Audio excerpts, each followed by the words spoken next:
আসসালামু আলাইকুম। চলে আসলাম আপনাদের মাঝে প্রতিদিনের মতো সুন্দর আরেকটা ব্লগে। সবাই ব্লগটি ভালো লাগলে লাইক, কমেন্ট, শেয়ার করবেন আর আমার চ্যানেলটা সাবস্ক্রাইব করে দিবেন। তো এখানে আমি মুরগির মাংস কাটতেছিলাম। ১.৫টা মুরগি আমি নিয়ে নিছি দুপুরবেলার জন্য। এখন আমি এটাকে কাইটা তারপরে ভালো মতো ধুইয়া এটাকে আমি মশলা দিয়ে মাখাবো। আজকে আমি ক্যাপসা রান্না করব, আরাবিয়ান ক্যাপসা। তো ক্যাপসা আমি কিভাবে রান্না করি সেটাই আপনাদের সাথে শেয়ার করব। তো ক্যামেরাটা আমি ম্যাডামের মেয়েকে একটু দিছিলাম ধরার জন্য, যে একটু ধইরা ভিডিও বানাই দে, তো ধরছিল। তারপরে এখানে আমি এই যে মশলা দিয়ে মাখাইতেছিলাম। তো আমার হাত অনেক জ্বলতেছিল, কারণ রান্নাঘরে যে গ্লাভস ছিল ওইটা শেষ হয়ে গেছে। তো আমি আর বলি নাই গ্লাভস আনার জন্য, বললাই না দিবে। তো আমি সবসময় মাছ তারপরে মুরগি এভাবে মাখাইলে হাতে গ্লাভস পরি নেই, না হলে আমার হাত জ্বলে। মরিচের গুঁড়ো থাকে তো হাত জ্বলে, আমি কেন জানি মরিচের গুঁড়া ধরতে পারি না, হাত জ্বলে। আর হাতের চামড়া অনেক পাতলা আমার, এই জন্য জ্বলে। তো এখানে আমি একটা ফ্রাইয়ারে আজকে ফ্রাই করব মুরগির মাংস। তো এখানে আমি মশলা দিয়ে মাখাইয়া তারপরে ফ্রাইয়ারে দিয়ে দিতেছি। আর একটা কথা বলি, এখানে মুরগির মাংসটা যখন মাখাবেন তখন আপনারা একটু সময় যদি রেস্টে রাখেন তাহলে আধা ঘন্টার মতো মশলাটা ভালোভাবে ঢুকবে ভিতরে, আর খাইতেও কিন্তু মজা লাগবে। আমি কিন্তু রাখি নাই কারণ আমার হাতে সময় ছিল না, এই জন্য। তো এখানে মুরগিটা ফ্রাই করতে দিয়ে আমি এখানে ম্যাডামের মেয়ে ও সালাদ কাটবে, তো ওর সালাদ ধুইয়া মুয়া পরিষ্কার করে দিছে, ও কাটতেছে ওর মতো করে। তো এখানে 2টা শসা নিয়েছি, আমি প্রতিদিন একটা শসা দিয়ে সালাদ বানাই, তো আজকে 2টা নিয়েছি।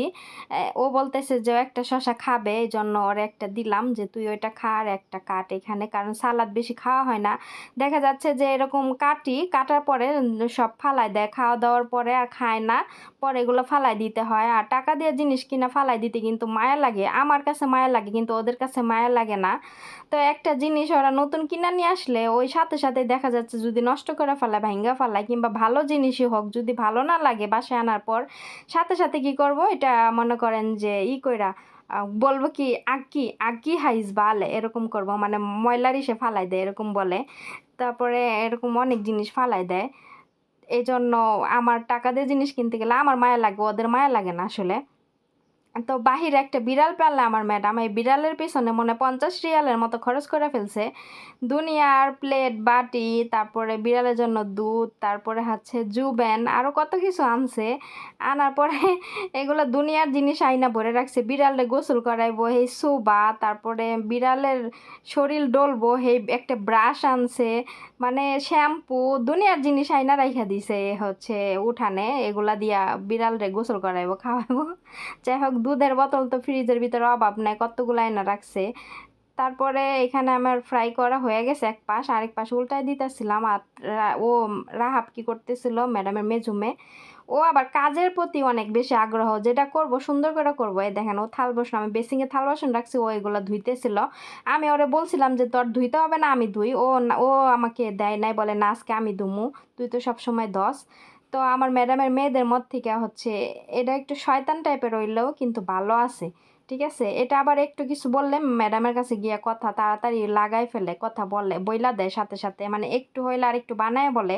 কিন্তু আবার এমনি ভালো আছে, কাজ শেখার প্রতি আগ্রহ আছে। আর ম্যাডামের যে বড় মেয়েটা, ওইটা আবার কাজ শেখার প্রতি আগ্রহ নাই। ওইটার একটা কিছু বললে মানে মুখ হয়ে থাকে, ফুলায় রাখে, ও করতে চায় না।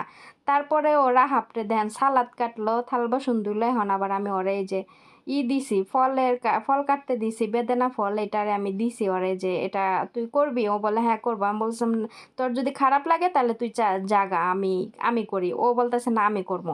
পরে ও করতেছিল। তারপর ও আর বড় বোনরে ডাক দিছে যে আমার সাথে আয়া কর। ও ও কর কি না, আমি করব না, তুই কর।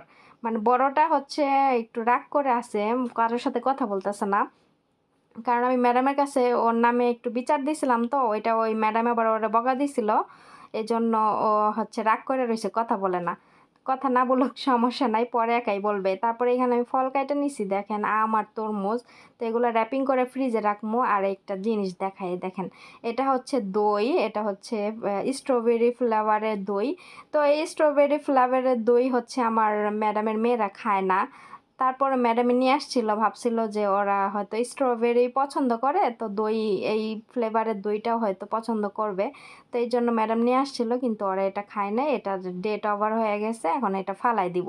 তো এই দেখেন এই জিনিসটাও কিন্তু টাকা দিয়ে কিনে নিয়ে আইছে, আনায় এখন এই যে ফালাই দিতে হইতাছে। তো এই জিনিসগুলো মায়া লাগে না বলেন? তারপরে এই দেখেন আমি এই যে আপনাদের সামনে ময়লা ডিশে ফালাই। তো এরকম অনেক জিনিস আছে যে আর কি বলে ফ্রিজের ভিতরে থাকে পরে, তারপরে খাওয়া হয় না, তারপরে এভাবে ফালাই দেয়। আর আমার কথা ধরেন যে আমি এগুলা খাইতে পারি না আসলে। আমি যদি খাই তাহলে এগুলা শেষ হয়ে যাবে, কিন্তু আমার একটা অভ্যাস কি, আমার হাবিজাবির প্রতি কোনো মানে নাই, রুচি নাই। এইসব এই যে ওদের দেশের দই এগুলো খাওয়ার থেকে না খাওয়াই ভালো, অযথা মুখ নষ্ট। ওদের খাওয়া অভ্যাস, ওরা খাইতে পারে কিন্তু আমি পারি না। আর আমি এইসব হাবিজাবি জিনিস খাইতে পছন্দ করি না।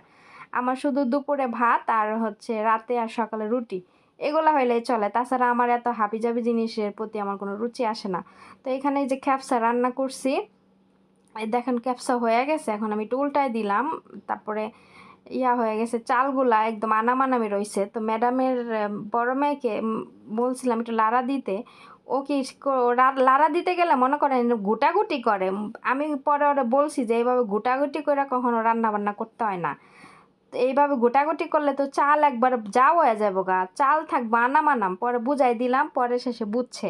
তারপর আজকে যখন রান্না করতে গেছি তখন ওই যে ভাত বসাইছি, ভাতটারে চামচ নিয়ে এই যে ঘুরতাছে, আমি কতক্ষণ দেখছি, দেখার পরে দেখি থামে না। তারপর আমি লাস্টে ওরে ডাক দিয়ে বললাম যে তেফ, ভাত কখনো এইভাবে ঘুরতে হয় না, ভাত বসাইছস একটু পর পর খালি দেখবি, চামিচ দিয়ে হালকা করে লাড়া দিয়ে দেখবি যে ভাত হয়েছে কিনা।